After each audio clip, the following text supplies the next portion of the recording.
آپ کا کیا بنے گا؟ اپنے نبی کا کوئی فکر نہیں. موسیٰ مروا کے ہی چھوڑا نا.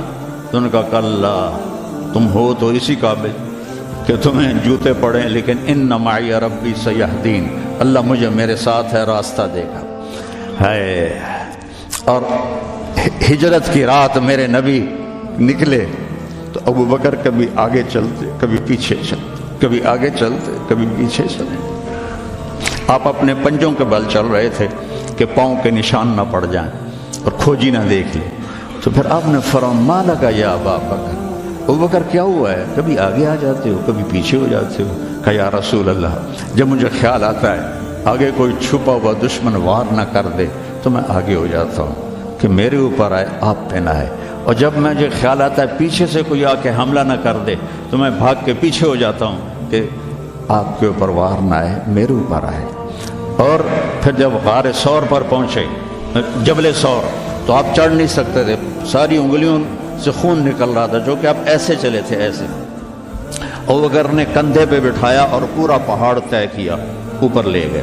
آپ کو باہر بٹھایا، سارے سوراخ بند کیے، اور اس کے بعد سوراخ زیادہ تھے تو پگڑی کو اتارا، اس کو پھاڑ کے سوراخ بند کیے. پھر اس کے بعد سوراخ زیادہ تھے، کرتے کو اتارا اور پھاڑ پھاڑ کے سوراخ بند کیے. ایک جس میں سانپ تھا وہاں اپنی ایڑی کو رکھ دیا، کہا مرحباً یا رسول اللہ. آپ اندر آئے تو اندھیرا تھا، آپ کو پتہ نہیں چلا. جب تھوڑی سی روشنی ہوئی تو آپ نے دیکھا نہ کرتا نہ پگڑی. ابو بکر مالک، یہ کیا ہوا ہے؟ ذرا عمامہ کدھر ہے، ذرا کرتا کدھر ہے؟ تو کہا یا رسول اللہ یہ سوراخ تھے، مجھے ڈر ہوا کہ ان میں کوئی چیز آپ کو تکلیف نہ پہنچائے تو میں نے اپنے کپڑے پھاڑ کے سوراخ بند کیے ہیں. تو ایک دم میرے نبی رونے لگے اور ہاتھ اٹھا کر کہا یا اللہ میں ابو بکر سے راضی ہوں، تو بھی اس سے راضی ہو جا اور اسے جنت میں میرا ساتھی بنا دے.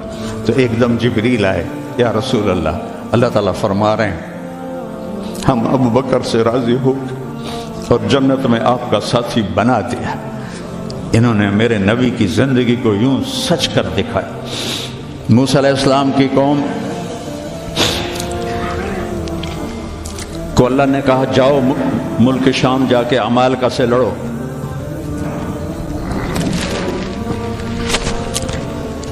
ان کا اذهب انت وربک فقاتلا، تو جا تیرا رب جائے، ہم نہیں لڑتے.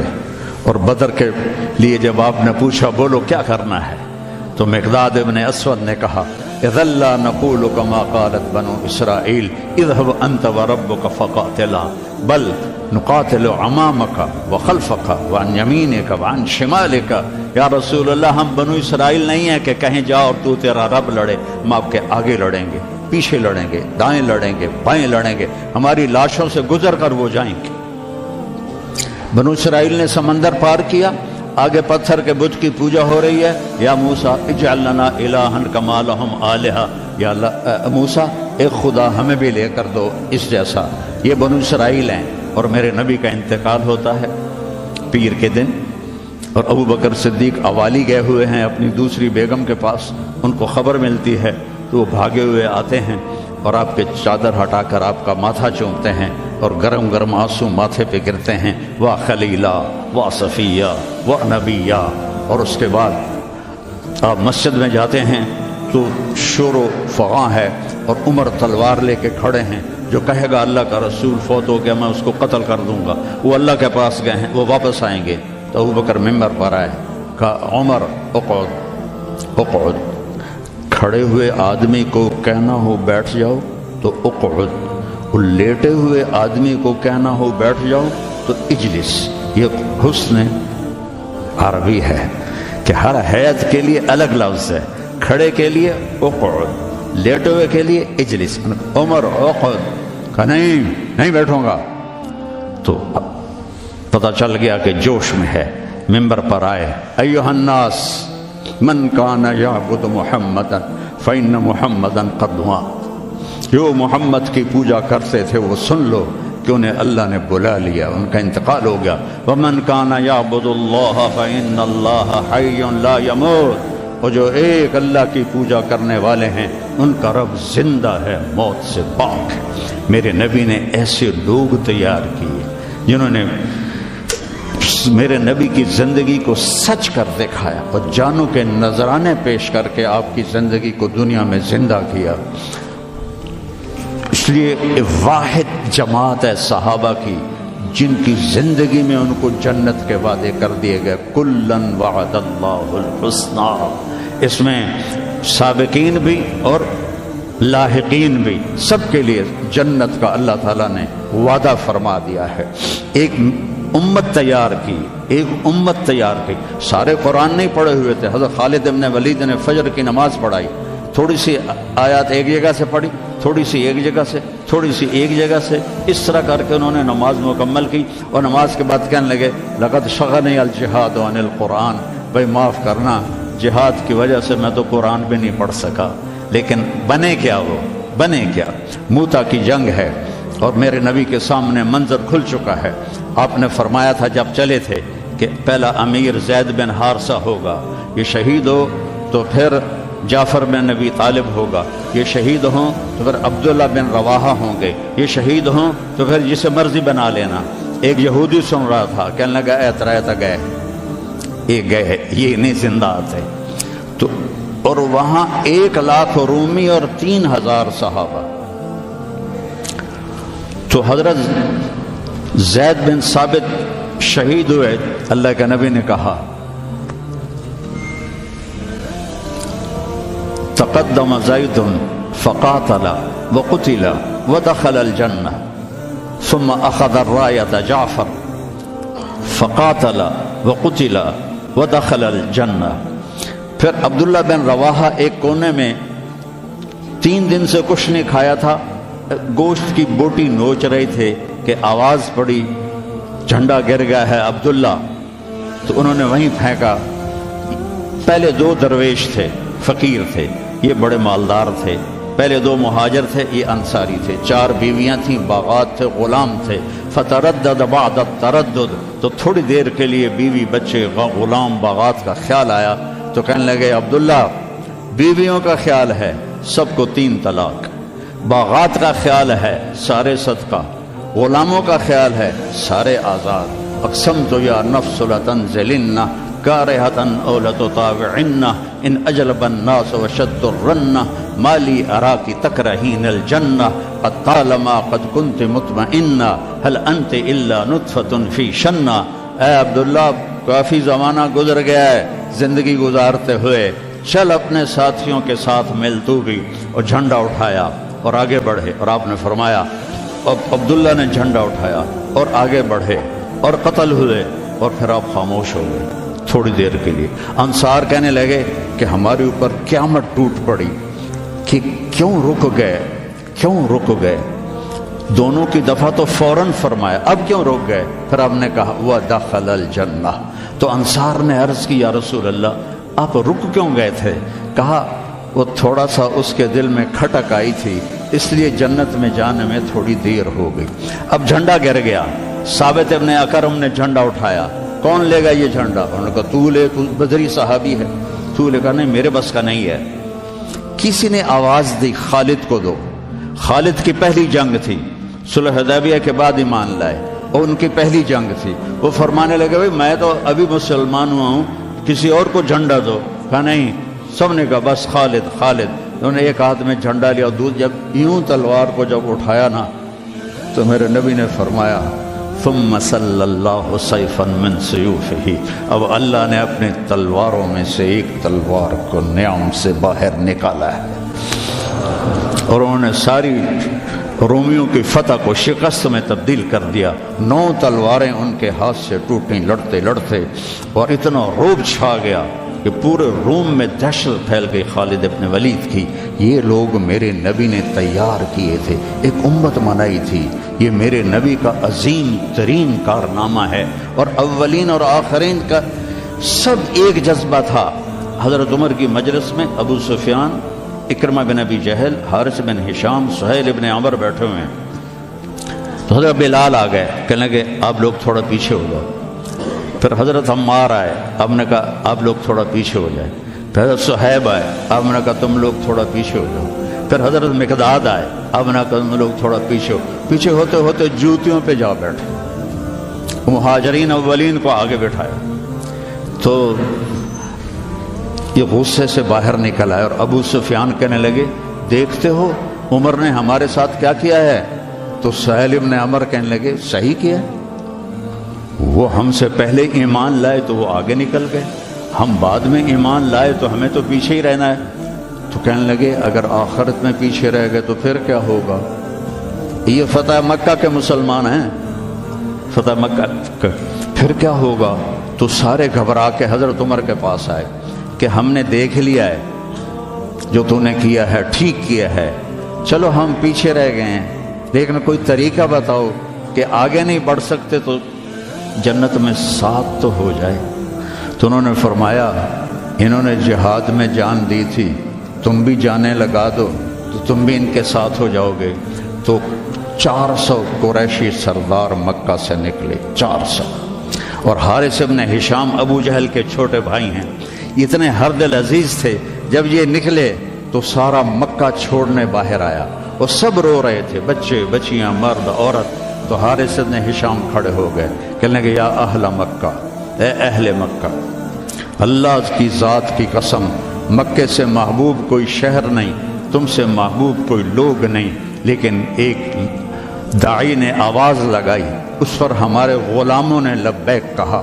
آج وہ اتنا آگے جا چکے ہیں کہ اگر ہم یہ سارے مکے کے پہاڑ سونا بنا کے خرچ کر دیں تو ان کے ایک مٹھی جو کا اجر بھی نہیں پا سکتے۔ تم اپنی جانوں کا نذرانہ پیش کریں گے کہ آگے نہیں تو برابر تو ہو جائیں۔ تو یہ سارے سرداران تشریف لائے، اجنا دین کی جنگ ہو رہی تھی، اس میں شرکت کی، اس میں فتح ہوئی۔ پھر یرموک کی جنگ ہوئی جو فیصلہ کن جنگ تھی، جس نے شام کا فیصلہ کر دیا ہمیشہ کے لیے۔ 9 دن یہ جنگ چلتی رہی، کبھی ایسے کبھی ایسے کبھی ایسے کبھی ایسے، اور ایک دن ایسا ہوا کہ صحابہ دبتے دبتے دبتے عورتوں کے خیموں تک آ گئے، اتنے قدم اکھڑے کہ عورتوں کے خیموں تک آ گئے۔ تو حضرت اکرمہ رضی اللہ تعالیٰ عنہ نے اپنی تلوار کی نیام کو توڑ دیا اور لوہے کے ٹوپی کو اتار کے پھینک دیا، کہا من یبایعنی علی الموت، یا اللہ ہمیں موت دے گا یا فتح دے گا۔ تو حضرت خالد بن ولید اور اکرمہ رشتہ دار ہیں، تو خالد بن ولید نے ان کا ایسے ہاتھ پکڑ لیا، نا نا نا نا نا نا، ابھی تمہاری ہمیں ضرورت ہے، یہ نہ کرنا یہ نہ کرنا۔ تو انہوں نے کہا الیک انی، دور ہو جاؤ مجھ سے، انی و ابی کان من اشد الناس عداوۃ لرسول اللہ و افر منکم اليوم، میں اور میرا باپ ساری زندگی دشمن اسلام رہے، آج ہی تو داغ دھونے کا وقت آیا اور میں بھاگ جاؤں۔ ان لک سابقۃ، تو مجھ سے پہلے ایمان لا چکا ہے اور آگے بڑھ چکا ہے، پیچھے ہٹ جا، میرے راستے میں حائل نہ ہو۔ تو سب سے پہلے ان کے بیٹے عامر بن اکرمہ نے بیعت کی، پھر حارث بن ہشام، سہیل بن عمر، زرار بن اوزر، ابو سفیان بن حرب، ان سارے سرداروں نے بیعت کی، اور سب نے اپنے خود لوہے کی ٹوپیاں پھینک دیں اور تلواروں کی نیامیں توڑ دیں اور شیر کی طرح حملہ آور ہوئے، وہ سارے روم کو پلٹا کے پیچھے پھینک دیا۔ اور جب روم کے قدم اکھڑ گئے تو خالد بن ولید فوراً بھاگے بھاگے واپس آئے کہ میں پتہ کروں کہ اکرمہ کس حال میں ہے اور عمر کس حال میں، رشتہ ایک مخزومی ہے نا دونوں۔ تو جب عمر کو دیکھا تو وہ ختم ہو چکے تھے، جب اکرمہ کو دیکھا تو ان میں کچھ سانس باقی تھا، تو انہوں نے ان کا سر اپنی گود میں لیا اور منہ میں تھوڑا پانی ٹپکایا اور ان کے بیٹے عمر کا سر یہاں رکھ لیا، یہاں۔ تو ان کی آنکھیں کھلی کر قول کہا میں خالد ہوں۔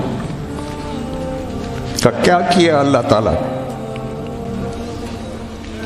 اقر عینک، اپنی آنکھیں ٹھنڈی کر، اللہ نے فتح دی۔ کہا اچھا عمر کو کہہ دینا جو تم نے کہا تھا وہ ہم نے کرتے، جو تم نے کہا تھا وہ ہم نے کرتے، اور جان نکل گئی۔ تو حضرت خالد بن ولید کو حضرت عمر پہ غصہ آ گیا۔ عرب جب غصے میں بولتے تھے تو ماں کے نام سے پکارتے تھے، اور جب اچھے ماحول میں ہوتے تھے تو باپ کے نام سے پکارتے تھے. تو یہاں حضرت خالد کہنے لگے کلا زعم ابن الحنتمہ اللہ نستشہد. حنتمہ حضرت عمر کی ماں کا نام ہے. حنتمہ کا بیٹا اب یہ نہیں کہہ سکتا کہ سرداروں نے جان قربان نہیں کی. یہ میرے نبی کی محنت کا ثمرہ ہے. یہ مدارس اسی کا سلسلہ ہیں, یہ خانقاہیں اسی کا سلسلہ ہیں, یہ تبلیغ اسی کا سلسلہ ہے. لیکن بیٹو صرف کتابیں پڑھنے سے تربیت نہیں ہوتی. اہل اللہ کی تربیت میں رہو, ان کے ساتھ اپنے اندر کی گندگیاں نکالو, تبلیغ میں وقت لگاؤ. مجاہدے سے انسان میں جلا پیدا ہوتی ہے اور وہ اس کا رخ نیکیوں کی طرف پھرتا ہے.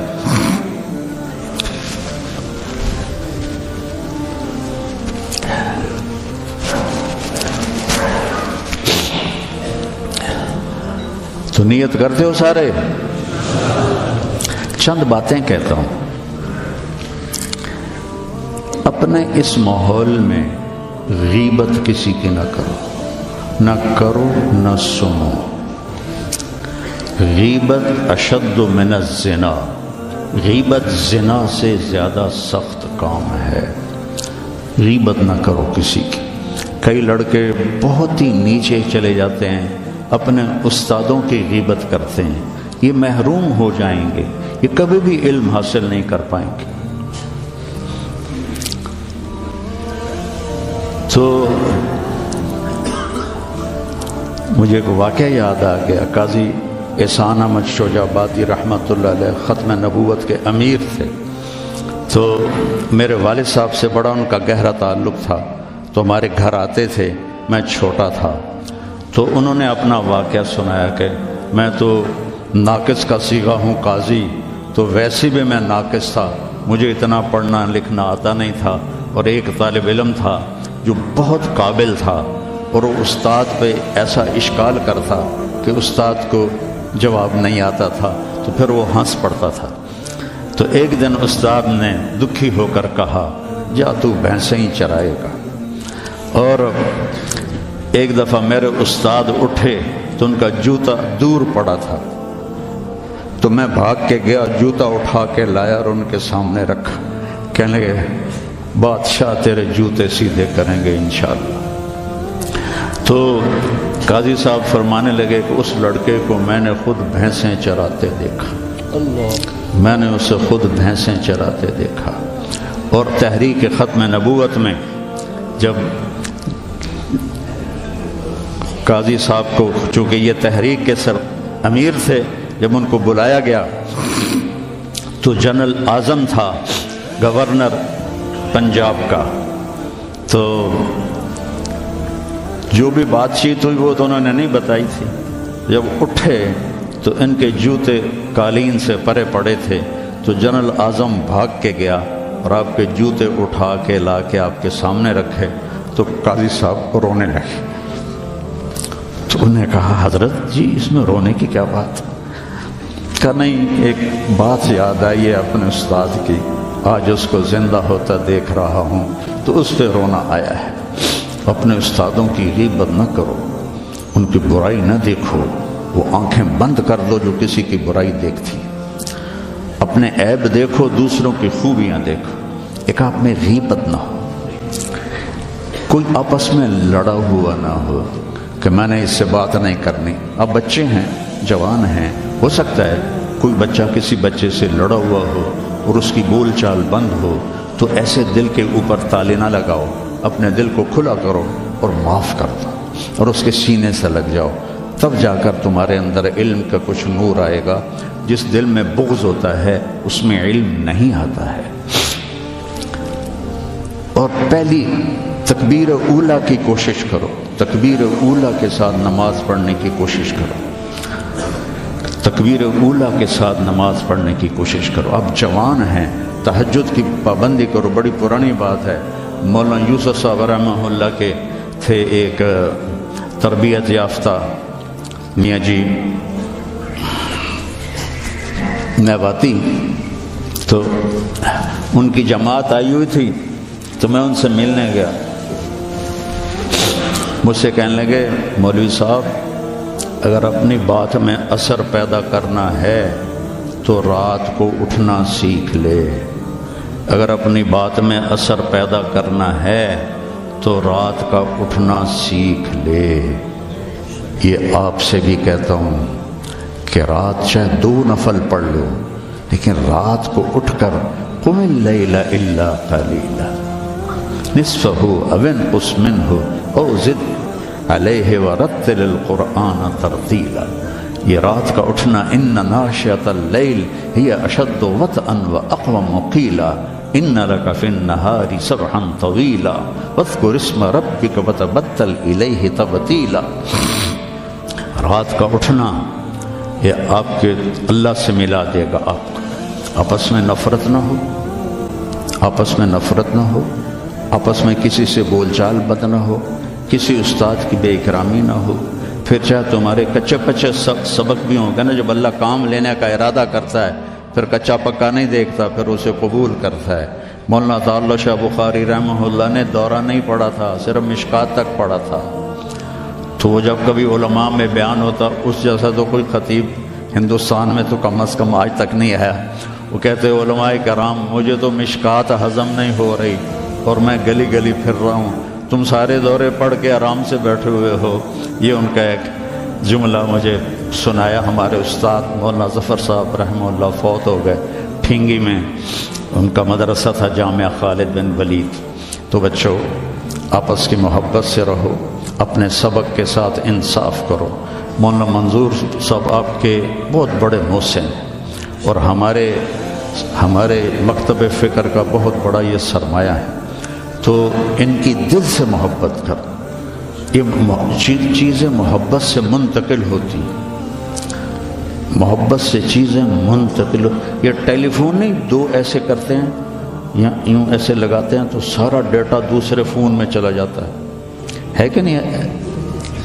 سارا ڈیٹا چلا جاتا ہے۔ یہ وہ فون ہے، ان کے ساتھ جڑو گے تو ان کا ڈیٹا تمہارے اندر چلا جائے گا، کسی کی دعا لگ جائے گی۔ ایک دفعہ واقعہ سنا کہ میں بس کرتا ہوں۔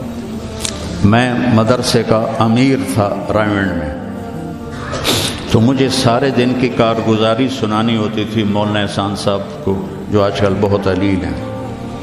تو میں برآمدے میں کھڑا تھا، سردیوں کے دن تھے، تو مولانا عبد الرحمن صاحب رحمۃ اللہ علیہ میرے استاد تھے، سب سے شفیق، وہ برآمدے میں ان کا بستر ہوتا تھا، مولانا احمد بٹلہ وہ، تو انہوں نے کروٹ بدلی اور کیا ہائے زور سے، تو احمد بٹلہ صاحب فرمانے لگے مولوی صاحب خیریت ہے، کیا ہوا؟ کہنے کہ سر میں بڑا درد ہے۔ تو اس وقت رائمنڈ میں تھرموس رکھنا جرم تھا، تو 2-3 لڑکے تھے جنہوں نے چھپا کے رکھا ہوا تھا، تو مجھے پتا تھا، تو میں اسی وقت اڑ کے گیا اور اس سے میں نے کہا تھرموس دو، انہوں نے کہا وہ وہاں چھپا کے رکھا ہے۔ میں نے وہ لیا اور بغل میں دبا کے اوپر چادر لے لی، سردیوں کا زمانہ تھا۔ مولانا تشریف لائے، ان کے ساتھ میں ان کے گھر تک گیا، ان کو کارگزاری سنائی، وہ اندر گئے، میں نے وہیں سے دیوار سے چھلانگ لگائی۔ یہ 72-73 کی بات ہے، جب کوئی بازار نہیں تھا رائمنڈ میں، 2-3 صرف چھوٹے چھوٹے ہوٹل تھے اور 10 بجنے والے تھے، اور اس وقت سناٹا ہوتا تھا۔ میں نے کہا یا اللہ، چائے بھی مل جائے اور سر درد کی گولی بھی مل جائے تو آج میرا کام بن جائے گا۔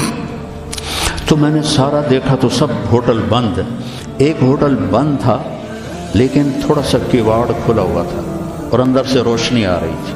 وہ انور نام کا ایک ساتھی تھا مرحوم، اس کا ہوٹل تھا۔ میں اندر گیا، میں نے کہا بھائی انور چائے چاہیے؟ کہا بھائی میں تو تھک گیا ہوں سارا دن، تو خود بنا لے۔ تو وہ سٹوو ہوتا تھا ہوا والا، وہ میں نے چائے بنائی، تھرموس میں ڈالی۔ میں نے کہا کوئی سر درد کی گولی ہے تیرے پاس؟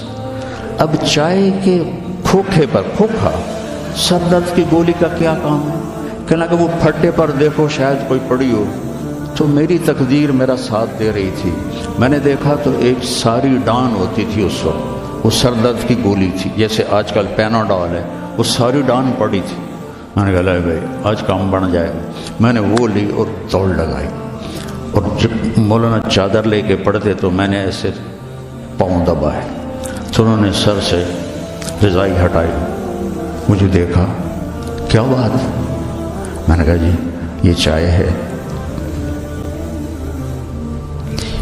یہ گولی ہے، آپ کھا لیں، آپ کے سر میں درد۔ تو ان کے منہ سے کلمات نکلے، اس کا میں ثمرہ ہوں، اپنی ذات میں کچھ نہیں، میرے استاد کی دعا مجھے لگی۔ ان کے چہرے پر اتنی خوشی آئی،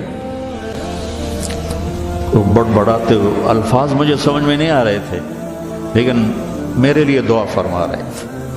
تو ایسے موقع تلاش کیا کرو کہ آپ کو استاد کی خدمت کا موقع ملے تو ان کے منہ سے دعا نکلے اور آپ کے کام بن جائیں۔